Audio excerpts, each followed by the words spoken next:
Hey, it's Ethan Skolnick for 5 on the Floor on the 5 Reasons YouTube channel here in the Bahamas at the Bahama Resort with our guy Timothy Bain, who was with me 2 years ago when the Miami Heat were here. Can't believe time is fast. It's passed very quickly. That year didn't go so well until the playoffs, and then the Heat made the finals. Obviously, the expectations are not quite there at this stage, but they just did open training camp.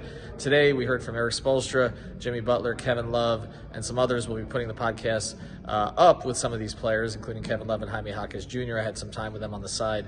Today, we'll be putting those on 5 on the Floor. But Timothy, I just want to get into just generally the scene here, which is quiet, which is a story in itself. So explain to people what's going on here with the Sixers and with the local media and why it is that there were basically 5 people covering this today and 3 of them were from our network. So basically, I guess the Sixers decided that it was better than Bahamas, so they came over. You know, they got Paul George, they got Eric Gordon, who's a Bahamian. They signed Isaiah Mobley, y'all know his brother Evan Mobley. So basically, the whole Bahamian media said they'll go tomorrow to the big training camp of the former MVP Youth Moxie. So that's a big story because you haven't been Miami, our neighbors, but.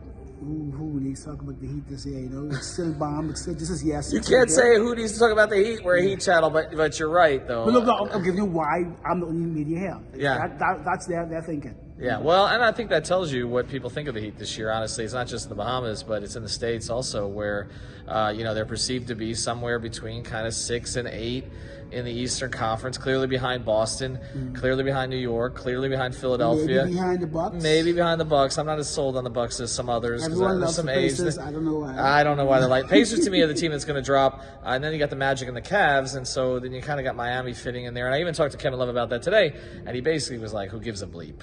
You know what I'm saying? Like, F him. But I think he understands too what the expectation level is, and the expectation level is not what it was for, say, Love's Cavs or the Big 3 Heat teams. I was here in the Bahamas with the Big 3 after they won their second championship, 2013, after they won their second title, the Ray Allen shot and all that. And of course, that season ended up in the finals, although it was very choppy getting there, and then they got blown out by the Spurs once they did. But that season had a lot more media at that one than this one does. And, I feel like a lot of people are going to be coming back to the Heat bandwagon in South Florida because the Dolphins are terrible. And so we'll see some of those fans come back. But then there's Hurricanes fans. The Panthers, of course, are coming off a Stanley Cup championship. And just a couple of other things on today. I asked Erik Spoelstra about what he's installing at this stage, because if you go back to the Big 3 training camp, which was the famous one, the first one in 2010, he didn't install any offense in that camp, and he later said that he regretted that because he put in all defense. He was trying to set up their principles, but we saw that the Heat offense took about half a season. Right. Everyone remembers the 9-8 start. The 9-8 start, where again guys were on the same side of the floor. Dwayne and LeBron were occupying the same spaces. Bosh didn't seem to know where to go.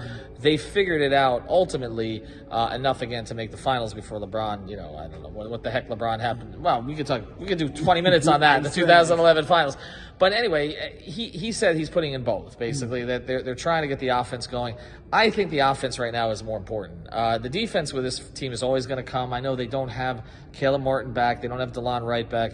There's enough defenders in this mix. They have to figure out the offense with Rozier, with Hero, with Jimmy, and Bam in particular. They all like mid-range. And we saw the Suns last year. Booker, Kevin Durant, the whole coach came on and said he told them to shoot more threes, and they just didn't. So you could see where that kind of happened in this team here. You have Terry wants to take a mid-range, Hero, Bam, Jimmy.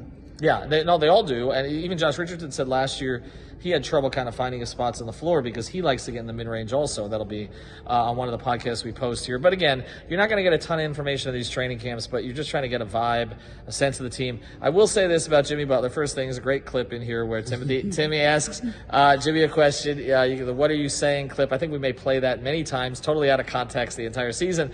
But the one thing with Jimmy is, look, people are trying to put him in a box and say, well, he feels this way or he feels that way. Jimmy changes how he feels minute to minute. And Jimmy is nonconformist, and he's contrary, and he's going to do totally the opposite of what you expect. So yesterday, a lot of Heat fans were happy that he came to camp without the hairdo, nothing fancy, nothing crazy, stupidly locked in, totally business. And then today he admitted if he'd had more time and his flight hadn't got delayed, he had something planned and maybe next year. So let's stop it. Let's just see what he does on the court. Is he going to play consistently, and is he going to play hard consistently when he's out there? That's what matters. Again, the clips from Jimmy Butler and others will be here on the YouTube channel. Of course, check out 5 on the Floor. Timmy, of course, is a member of our Floor's Yours team, and they'll be back this season as well. So check out that content on the 5 Reasons Sports Network. We'll be back at training camp tomorrow, and maybe just the two of us.